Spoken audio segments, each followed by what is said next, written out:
All right. What's up? Boom. All right. Here are today's announcements. What's up, Charles? How are you? It's good to see you. Good to see you. Cam, salute. Danielle. Hey, was that you uh, singing the harmony in Jesus We Love You at one point? Okay, because I was like, the music is coming from this way, and I heard a higher harmony from my left ear, and I was like, it's not Cam or Doc. Was it you, Valerie?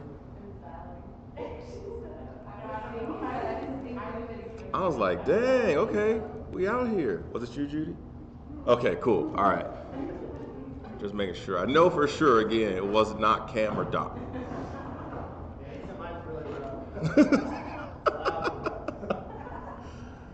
Okay. Again, free books. Library is restocked.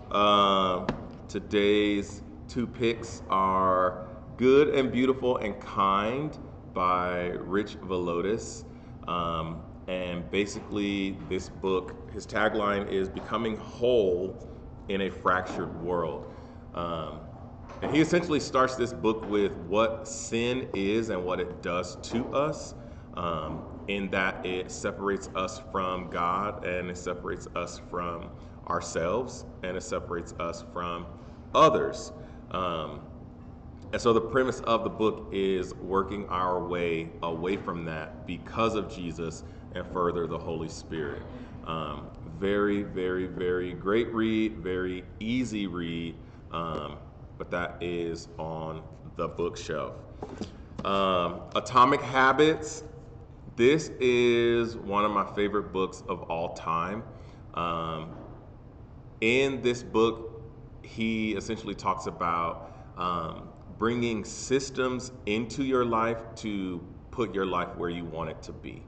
And he's like, basically, every day, every decision you make is a confirmation of the person you want to be or the person that you are now and will continue to be. And so every decision you make, from, how much water you drink, what you eat, what way you drive, how you pick your clothes out for work, all of these things, he goes, it is systems that actually make our life better. And the longer you can tie into a system every day, connecting the chain, that is how you see people succeed. Whatever success may look like, sometimes the success may just look like, I can clean my kitchen every night before I go to bed. That is the success, because I can wake up and walk into my kitchen, and guess what I have? Peace. So if peace is the success, then what can I do to continue to make sure that this happens. And so he walks through a lot of different things about challenges and, goal setting. But really, really, really great book. This one has nothing to do with Jesus, but because Jesus has everything to do with us, it counts.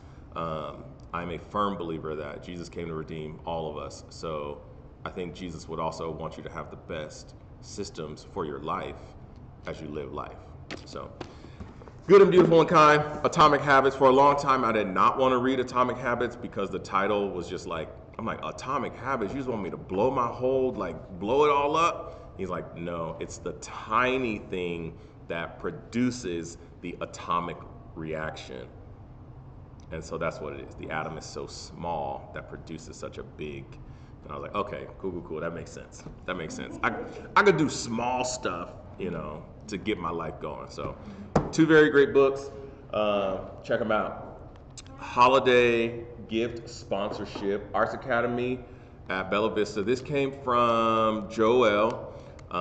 She asked if we could put this up just in case anyone would like to donate Christmas gifts to children at the Arts Academy. So if you want, feel free to what's that word? Scan the QR code. That's the phrase.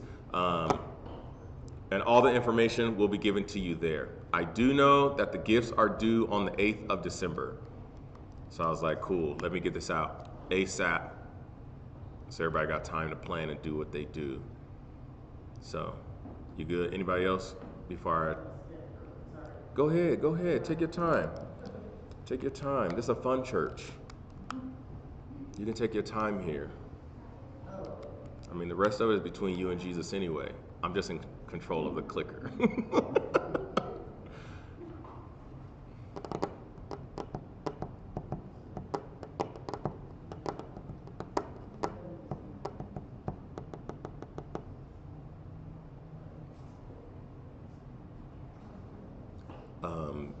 Keisha and Eileen are scanning the QR code right now. Huh? Oh, dang. Fancy. All right. On to the next. We're going to skip this because I got a different plan for that. But I will take the time to say next Sunday, for those who would like to edit the Proclaim slides, those who would like to edit, next Sunday after service, we are going to have a meeting to teach you how to do that in real time. So bring your laptop with you. I know that's weird. Just bring your laptop and you got it with you during service. Don't do no shopping on Amazon during service. But bring your laptop and we will teach you how to use Proclaim, how to edit slides, how to update the week to week. So I'll send another text out probably Tuesday and maybe Saturday. Maybe Saturday to remind everybody. And we will meet in the conference room. While that is going on, for everyone who would like to decorate for Christmas, we will also do that after church next Sunday. My wife had the genius idea. I was like, when do we do it? During the week? And she was like, just do it after church because everybody's there. And I was like, this is why God gave you to me. Blind spots, baby. Blind spots,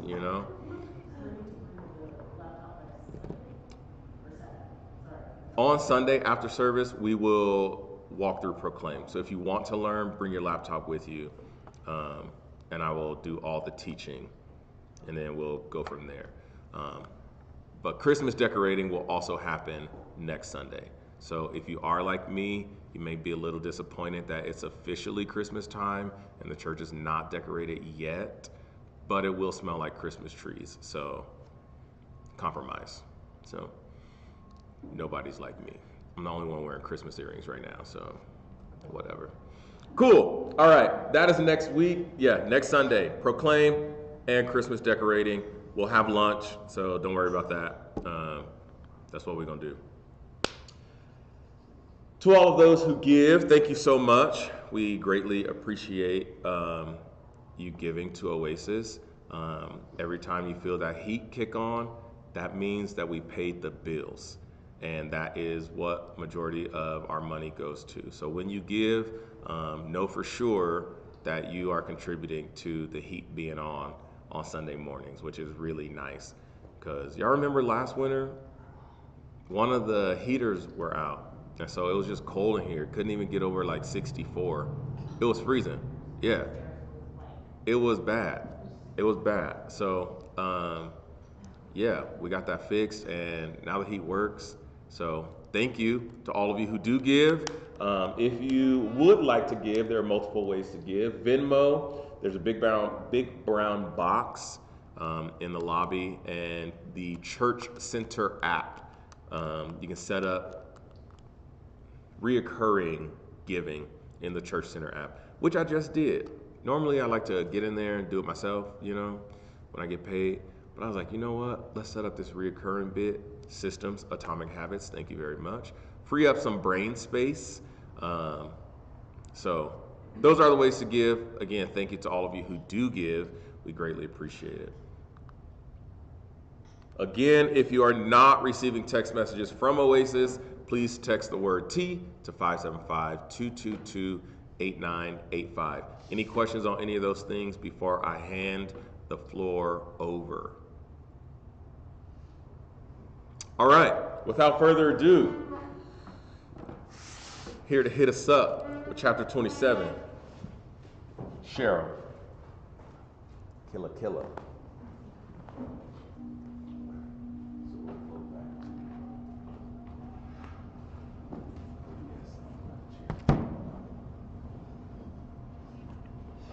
Hey everyone.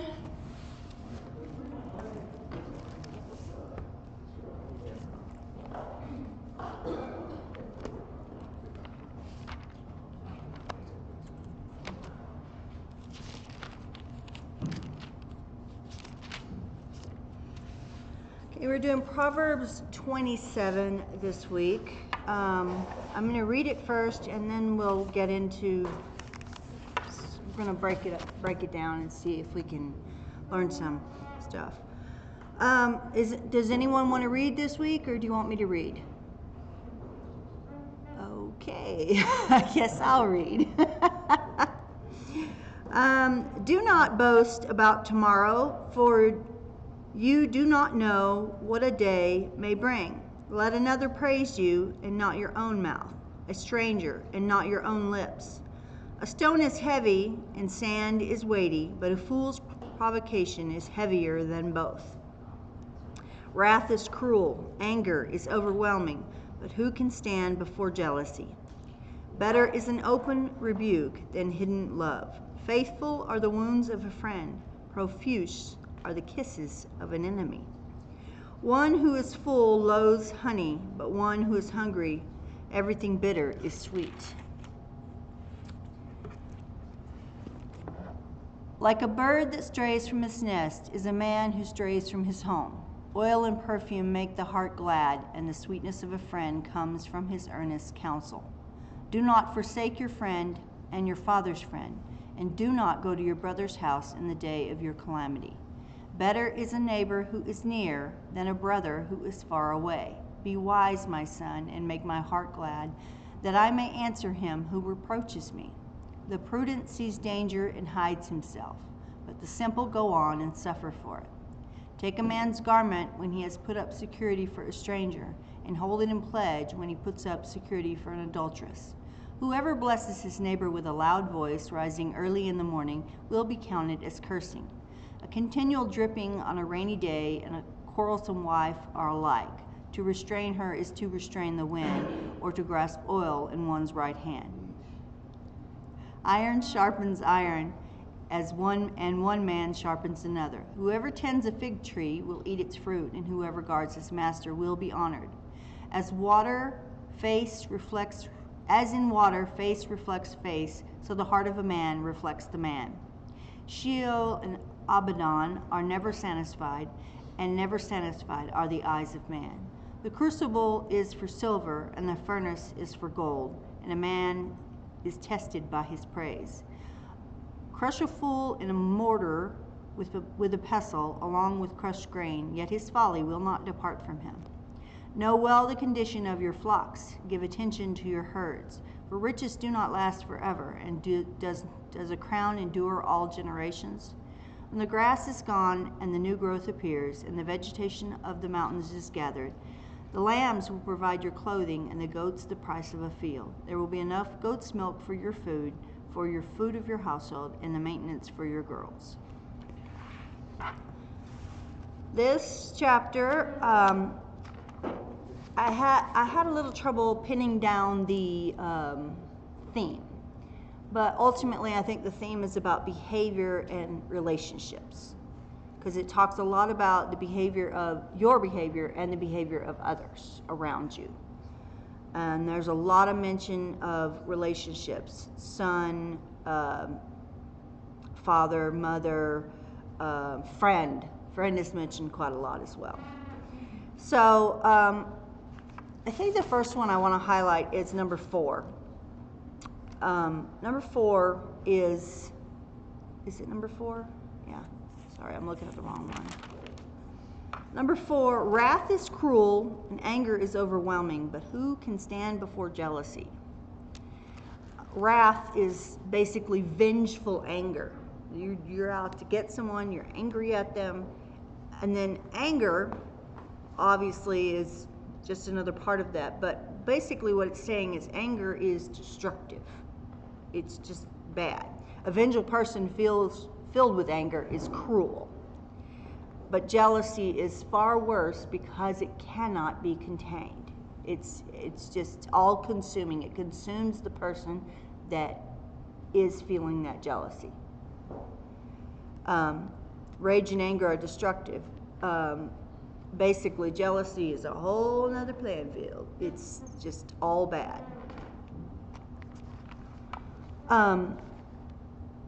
Number 5, better is an open rebuke than hidden love. It's obviously pretty simple, but I think it warrants mentioning, because it is important that when you love someone, whether they be a friend or family or whoever, if you care for them, then you are willing to say the hard thing to them. If they're doing something that they shouldn't be doing, if they're sinning or whatever, and you know they are, it's your job to say something no matter how hard it is. To have the hard conversation, as Rayford puts it, to have the hard conversation. So, and hidden love is basically, yeah, you love someone and but you're not saying anything. You're just letting them go on along, you know. And maybe, I mean, I'm not sure if this particular point means hidden love is in hiding it from someone, or hidden love in that you are not speaking up. You're seeing the person that you love do something that is not okay, and yet you're saying nothing. That is definitely hidden love. Be honest with those you care about, even if they're not going to be happy with what you have to say.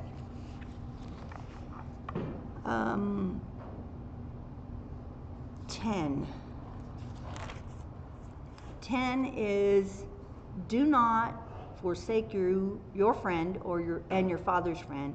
Do not go to your brother's house in the day of your calamity. Better is a neighbor who is near than a brother who is far away. Again, this one's kind of gives the information you need, but also another one that I think is important to mention. Don't abandon your family and your friends in their time of need. If someone needs you and you can help them, help them. But also, don't only just show up for help to your family, your friends, any of that. You know, you don't spend time with this person, but hey, I need help. So that's what it's saying. Don't do that.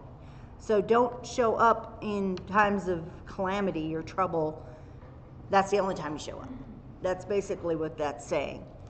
But the second part is, it's important to make sure that you make friends near you who can help you, because your brother, family, may not be able to because they're too far away. So it is better to have a neighbor that you can reach out for help, and they may be able to help you much better and quicker than your family who's far away. Now, granted, in today's world, it's a little more simple. Yes? I think this verse does a good job of pointing to what the church should be. Because yes, all of us have family to call on, but it may not be that, like you said, like it says, the family may not be in close proximity enough. And so, if we as a body can be there for each other, then we don't have to feel like we are in it by ourselves, or that we have to carry the burden just by ourselves. If we can come together and be that community, there is that brother that is near when, or the friend that is near when the brother is not. I think that's pretty tight. Yeah, it's definitely a point to the church and community, which I missed.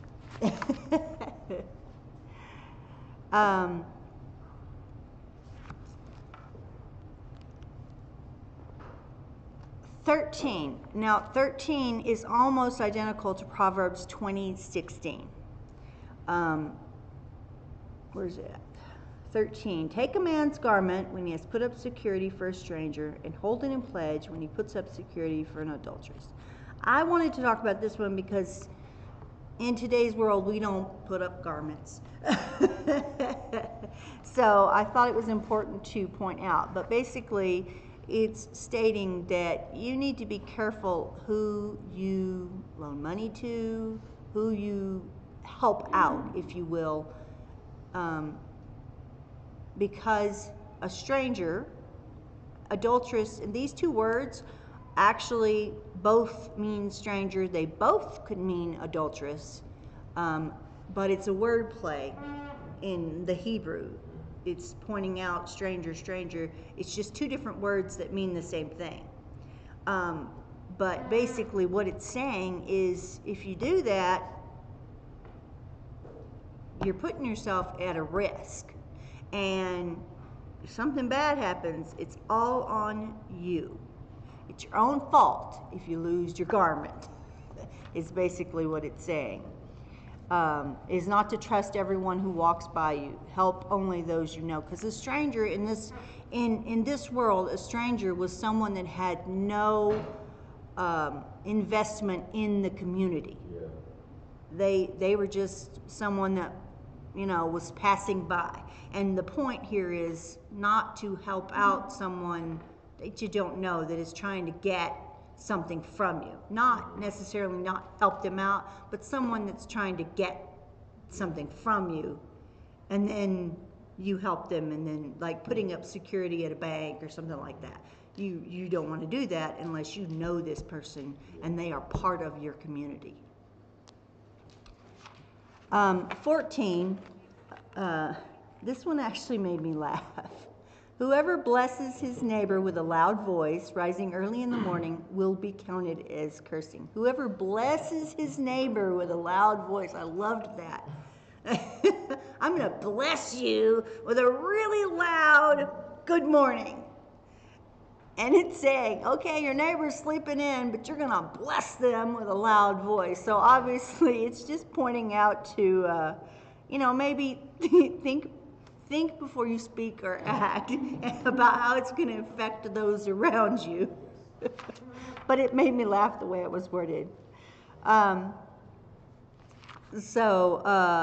see. The next one I wanted to point out was 18. Whoever tends a fig tree will eat its fruit, and whoever guards his master will be honored. I wanted to point this one out because, again, we don't necessarily tend fig trees or have masters. But this is about, the way I would word this is caring for the fig tree. We buy stuff, like we got to buy a new VCR popped in my head. My gosh, I just aged myself. A new VCR. A new Blu-ray or something like that. We buy it. and we don't take care of it, we're going to have to buy another one. Oh gosh. We're going to have to buy another one, a new computer, how's that? And we don't take care of it, we're going to have to buy another one. And that's kind of like this tending the fig tree. If you don't take care of your stuff, this guy's not going to eat. Well, we're going to have to spend more money to buy something that we already had because we didn't take care of it. And the part with the master, I thought, was basically treating your employer and the company that you work for with care. In this case, master could be employer. And yeah, sometimes you don't feel honored at your job, even if you take care of their company, you treat them with respect and honor and all that. But the point, I think, for here is you will be honored if only by God. God can see what you do. He knows that you're doing it, even if you're not being treated right at work. 20, Sheol and Abaddon are never satisfied, and never satisfied are the eyes of men. Sheol and Abaddon, Sheol, obviously, we all know what that is. It's like Hades, hell, you know. Abaddon can be the abode of dead or the abode of destruction. Basically, it's death and destruction are never satisfied, and so are the eyes of man. This is about desire and greed. We as humans, we are never satisfied. Our eyes are never satisfied. We are always looking for the next thing we want. We're never satisfied. And that's the point here, that you have to pay attention because of that. You've got to pay attention and spend time with God so that you can be satisfied and content in the place that you're at, with what you have. Because in our humanness and our sinful nature, our eyes are never satisfied. 22. This one, crush a fool with mortar, in a mortar with a pestle, along with crushed grain, yet his folly will not depart from him. I don't know if everyone knows what a mortar and pestle is, but a lot of time they're made of like marble, so they're pretty hard, both of them. And you put whatever it is you want to crush in there, and you just really go at it. You're crushing whatever's in there. It's going to come out powder. The point here that it's making is you're not going to convince a fool that he is wrong, no matter how hard you try. You are just not going to do it. You can say everything that you can think of to try to convince them that they are wrong, and you are not going to succeed. You're just not, no matter what you say.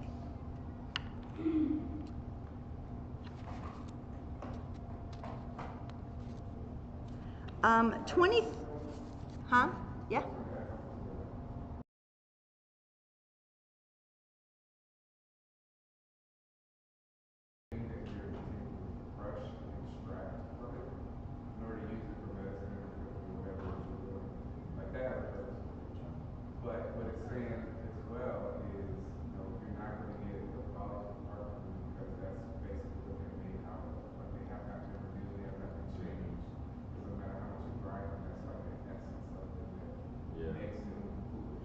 Yes.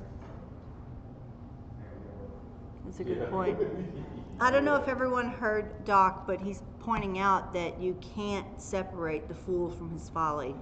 It's who he is. It's part of his essence. And so the mortar and the pestle is pointing that out, that you cannot pull out that folly from him. What's not there. Yeah, that's a great point.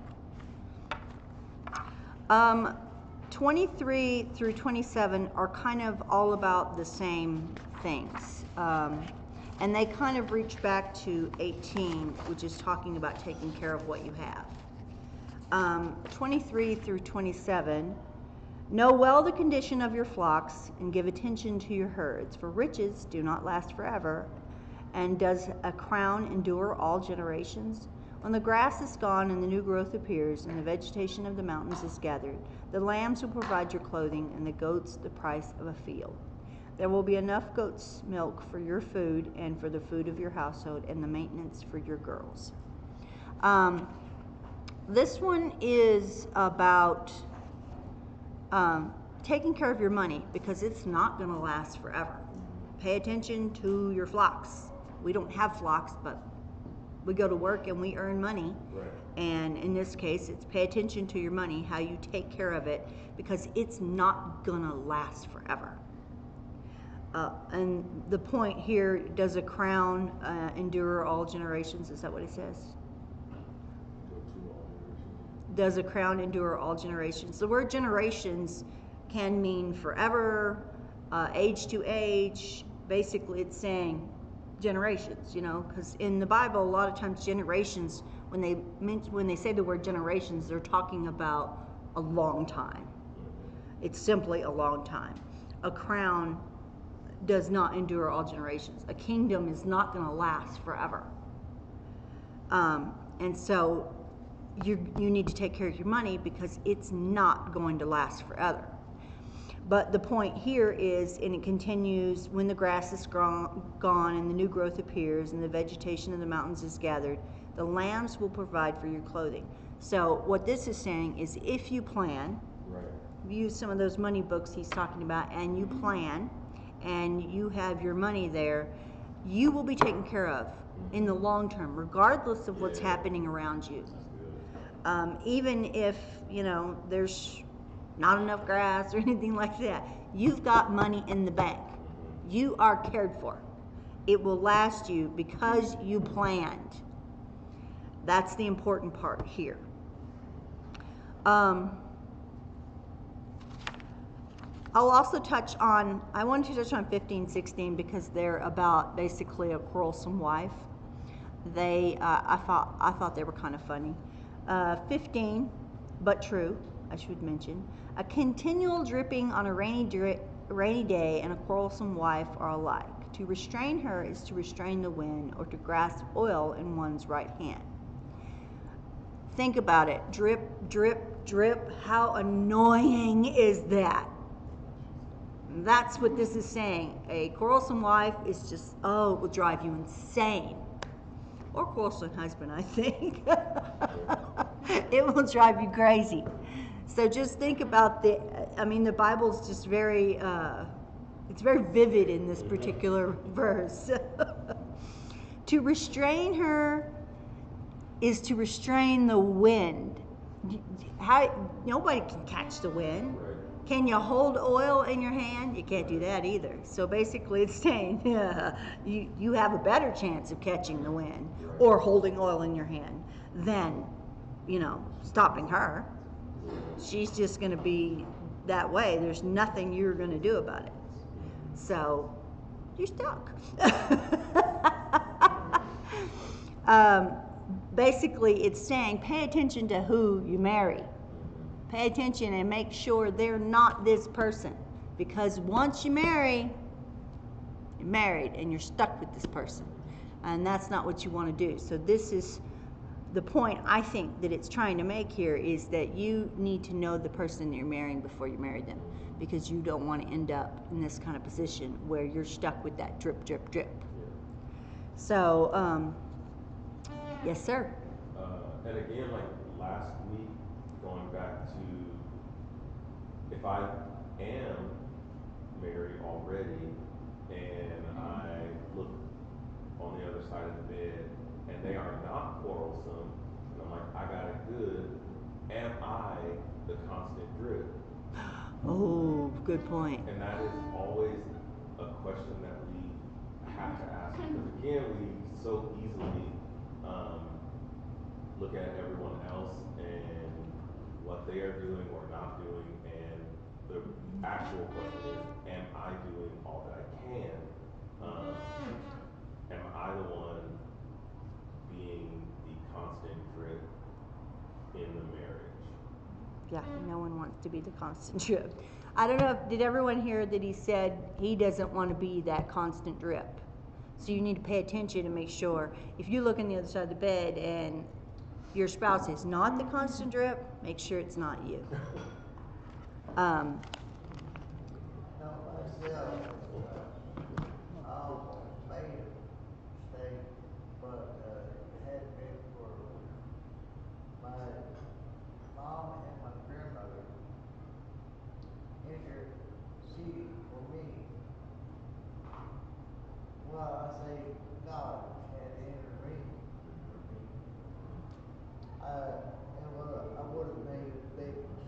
and you would have been in the relationship with the constant drip, I know who you're talking about.